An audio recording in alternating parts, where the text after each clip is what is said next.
Today we're heading over to my friend Joe's house to hear the story of his incredible 1968 C10.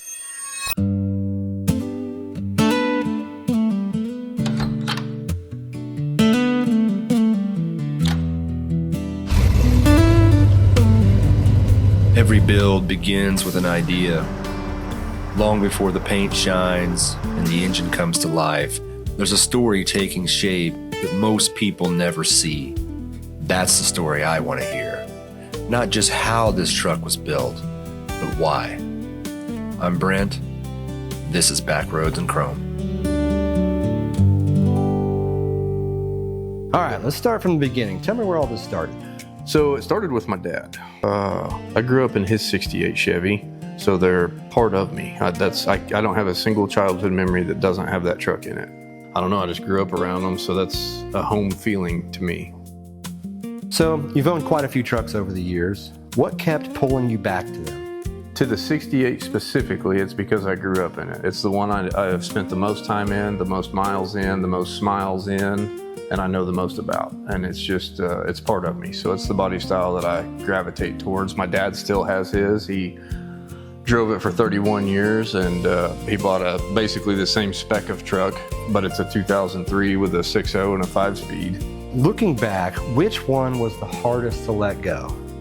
I would say this one would be the hardest to let go, but next to that, probably the blue and white one that matched my dad's. I let it go thinking that I would never make something of it. It was just a patina short bed, had SS Kragers on it, and Fast Finch actually has it now, and it's a twin turbo, full chassis, 1300 horsepower, fire breathing dragon.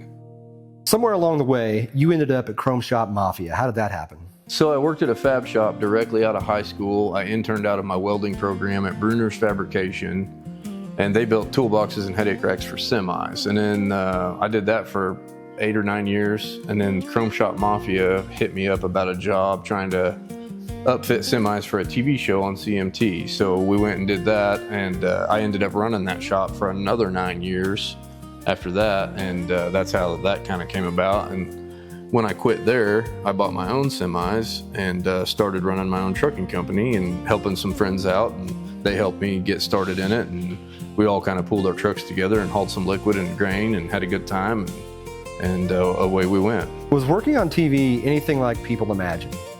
Yes and no. The few shows that I was on, it was very repetitive, very timed, and very scripted. But yes, I would say yes for the most part. And then the guys that were on the actual Trick My Truck show, it was a lot of takes, a lot of stuff going on behind the scenes. They had like 90 trucks getting built at any given time, so they could film at anything at any time, and it was wild for sure.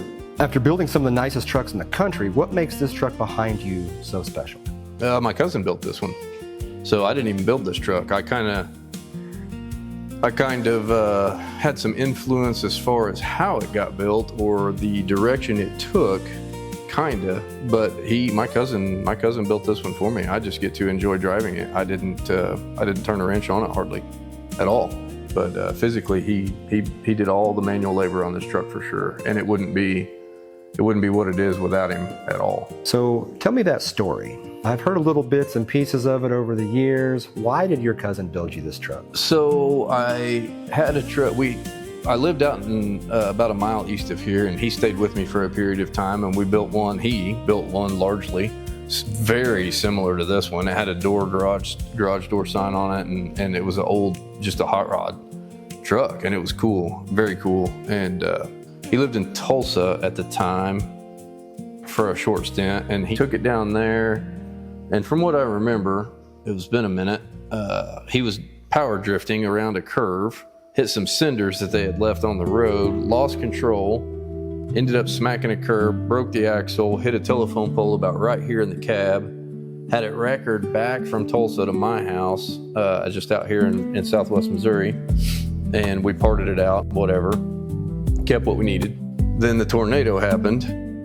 He bought a 2000 model Chevy. We drove it home with a bent axle. It actually caught on fire on me on the way driving it home, and we parted it out, kept what we needed, little to nothing in the drivetrain of this truck, and then started with this one. And then on my 40th birthday, he gave it to me. So.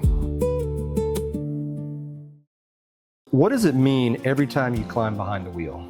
Peace. It means peace. This is my place of peace. I can escape everything behind the wheel of this truck, and I don't know how to explain that any better than that's what it is. You get in it, you turn the key, all the outside noise disappears, and I'm just home. You don't have to explain because truck guys will understand. That's true. When people look at this truck, what do you wish they knew that they can't see? The amount of detail that went into this truck that my cousin put into it with the ideas that we had. There's some intricate pieces into this truck that not a lot of people would ever notice or be able to know about, because you just can't tell. What's your favorite modification on this truck? My favorite modification, and it was a dream of mine, and I threw this at him while he was building it. I said, what if the air ride switch was a factory choke knob that you pulled out and aired up or down? That's as simple as I gave it to him. And he made a V8 looking switch block that I'm not going to go into detail about because we may mark it someday. But it's roller switches. You pull the choke knob out and I can roll up or down any bag I want, side to side, front, rear, or all, and drop the truck and then push the choke knob back in and it looks bone stock factory. What's the next mod you'd like to do to it? I would like to put factory-looking vintage air in it. I want it to be as factory as possible, but I want vintage air. That's the last thing that I have to do, in my opinion, to make it complete. What's your favorite memory in this truck? I took my engagement photos in this truck. That was a good memory, one of my favorites. There's so many, just driving this truck with various people in it. I've had my little brother in it in parades. I've had my cousin in it cruising for ice cream. I've had Caitlin in it going to town. I take my 4-year-old riding around the mile section in it. The truck is the memory. 10 years from now, where do you hope this truck is? Right where it's sitting. It ain't going anywhere. Been 10 years since it's been built, and it's not, other than air conditioning, it's not going to change. This truck will sit right here. In the next 10 years, you can come back and we can do this again. All right, last question. Finish this sentence. This truck is me. It is me. It is wholeheartedly me. If you had to put me into a vehicle and describe me to others, this truck is it. It's a little rough around the edges. It's drivable. It's durable. It's reliable. It is stylish somewhat in some people's opinions. It has just enough flair, but not too much. And it's enjoyable. I would say that describes, it's me. This truck is me. This is my personality on wheels.